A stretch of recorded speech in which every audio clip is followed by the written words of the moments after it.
Mesdames et messieurs, rebonjour et bienvenue pour cette nouvelle édition de Autour du monde au Moyen-Orient pour ce jeudi, le 27 février 2025. On commence notre sélection tout de suite avec ce commentaire. Le président Abdel Fattah el-Sisi s'est réuni hier avec le Premier ministre Dr Moustapha Madbouli et le ministre des Finances Ahmad Koujouk pour examiner les mesures de protection sociale du gouvernement.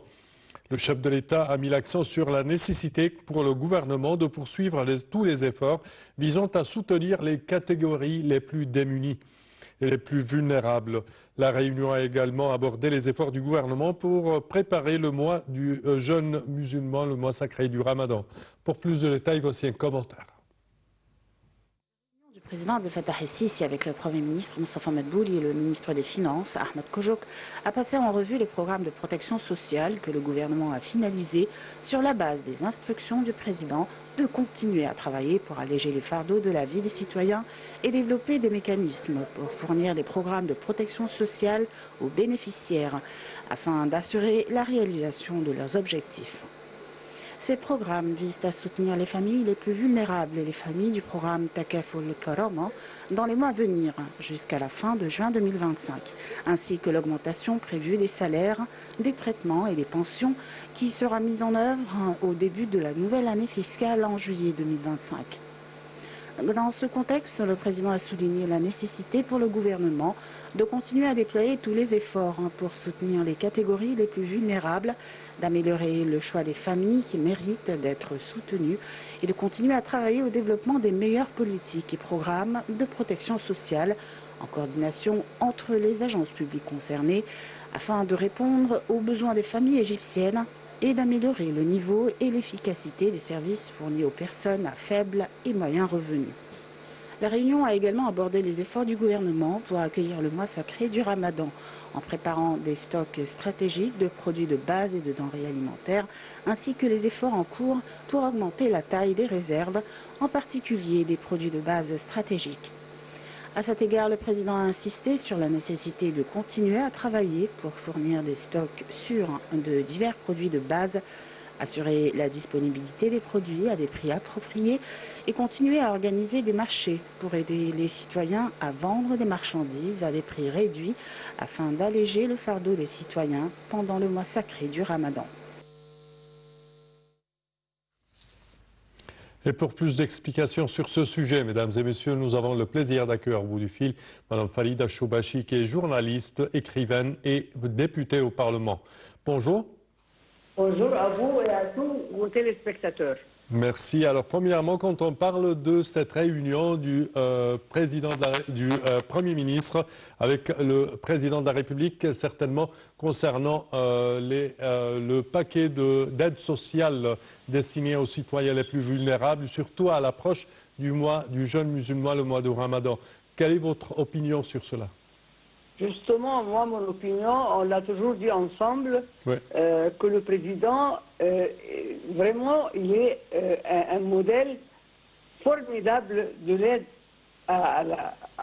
aux citoyens qui a besoin d'aide.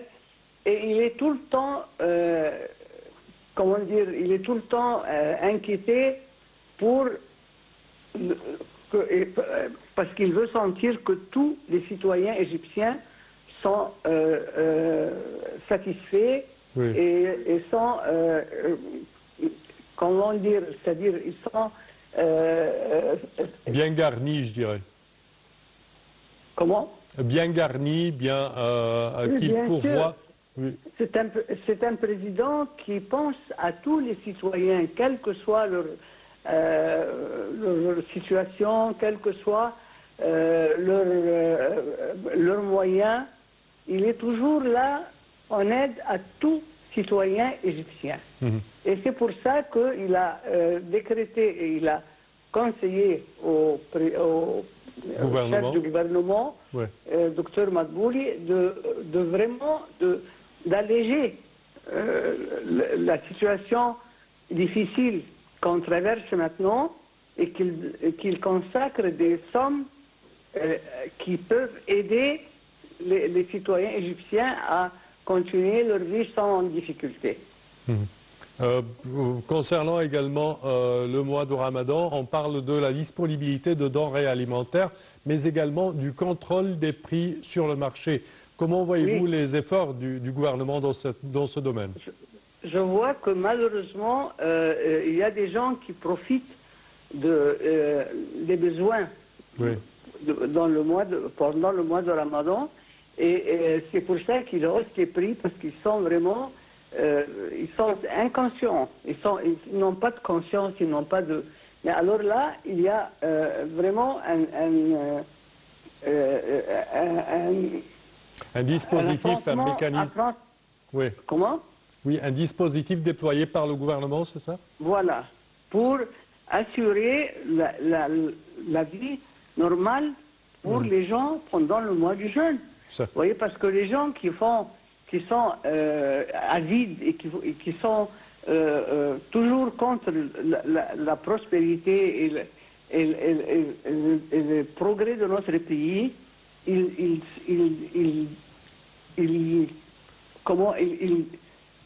coincent les pauvres ou les gens qui n'ont pas beaucoup de moyens. Alors là, le président a fait vraiment un affrontement à ces gens-là, parce que on ne peut pas leur parler de conscience, c'est-à-dire de ne pas de suivre la religion et les conseils. Ils ne pensent qu'à eux, seulement avaler plein d'argent pour que... Alors là, maintenant, il y a un affrontement et il y a un défi aussi du gouvernement, parce que le gouvernement, on n'a jamais vu un élan comme celui-là, comme ce qu'on dit maintenant. Et ça donne beaucoup d'espoir, parce que nous allons vraiment commencer à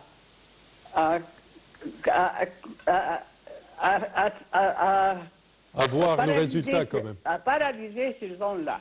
Oui, certainement, certainement. Madame Faïda Choubachi, je vous remercie énormément de vos explications. Je répète que vous êtes journaliste, écrivaine et députée au Parlement égyptien. Merci à vous.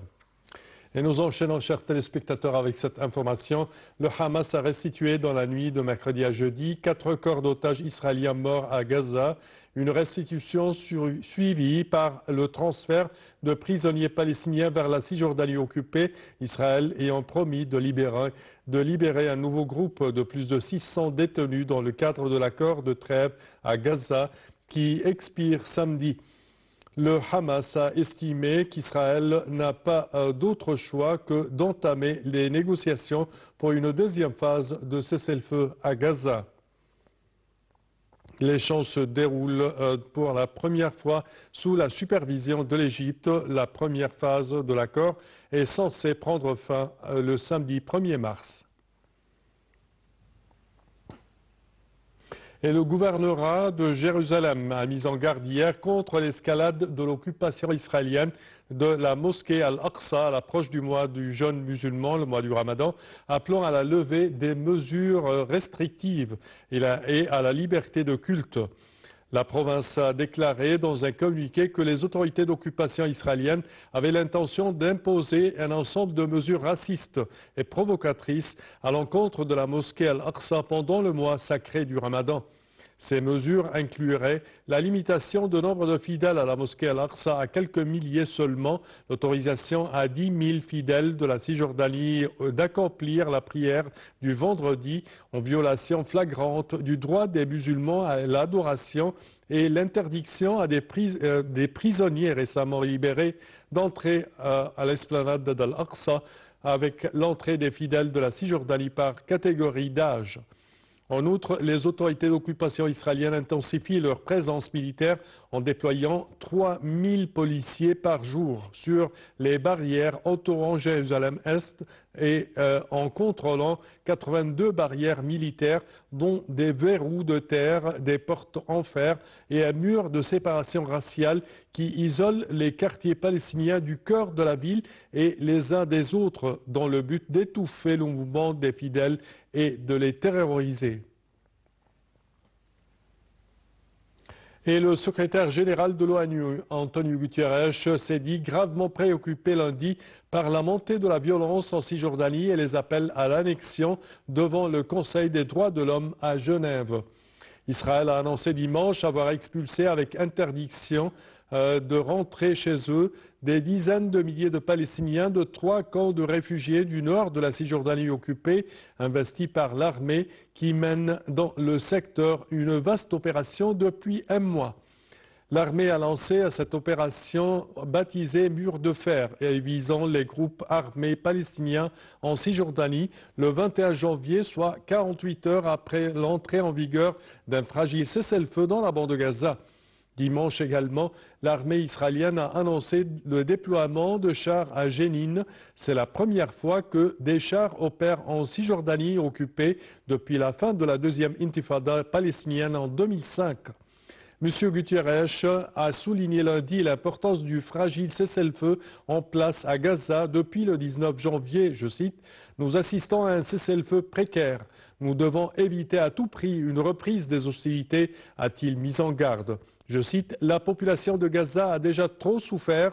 Il est temps d'instaurer un cessez-le-feu permanent, de libérer tous les otages restants, de réaliser des progrès irréversibles vers la solution à 2 États, la fin de l'occupation et la création d'un État palestinien indépendant dont Gaza ferait partie intégrante », a-t-il dit. Et le président syrien par intérim, Ahmad al-Shara, a rencontré hier le roi de Jordanie, Abdallah II, à Amman, lors de son 3e voyage à l'étranger. Les 2 dirigeants se sont rendus au palais de Ragadan, où ils doivent avoir leur premier entretien depuis l'arrivée au pouvoir de al-Shara en décembre dernier. Le président syrien par intérim était accompagné de son ministre des Affaires étrangères, Assad al-Shibani, qui s'était rendu à Amman en janvier et avait rencontré son homologue Ayman Safadi. Lors de cette visite, les 2 pays avaient décidé de collaborer pour lutter contre la contrebande de drogue et d'armes le long de leurs frontières communes.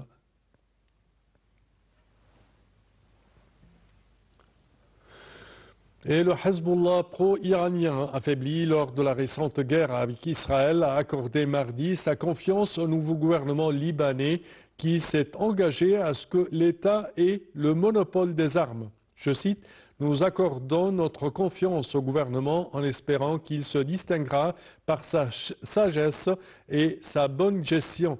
C'est ce qu'a déclaré le chef du bloc parlementaire du Hezbollah, le député Mohammad Raad, lors d'une séance parlementaire mardi. Un gouvernement a été formé début février au Liban, mettant terme à plus de 2 ans de gouvernance intérimaire dans un pays marqué par la récente guerre entre Israël et le Hezbollah. Israël a détruit une grande partie de son arsenal et tué un nombre de ses dirigeants, laissant le Hezbollah isolé sur la scène politique libanaise qu'il a longtemps dominée sans partage. Le Premier ministre Nawaf Salam s'est engagé mardi à étendre la souveraineté de l'État sur l'ensemble du territoire exclusivement avec ses propres forces et déployer l'armée dans les zones frontalières libanaises reconnues internationalement. Il a encore insisté sur la mise en œuvre de ce qui a été mentionné dans le discours d'investiture du président de la République, Joseph Aoun, concernant le devoir de l'État d'avoir le monopole du port d'armes. M. Salam a indiqué que le gouvernement allait prendre toutes les mesures nécessaires pour libérer l'ensemble du Liban de l'occupation israélienne.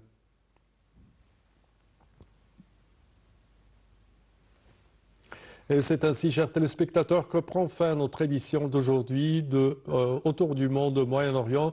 Je vous remercie de votre attention et je vous donne rendez-vous la semaine prochaine à la même heure. Au revoir.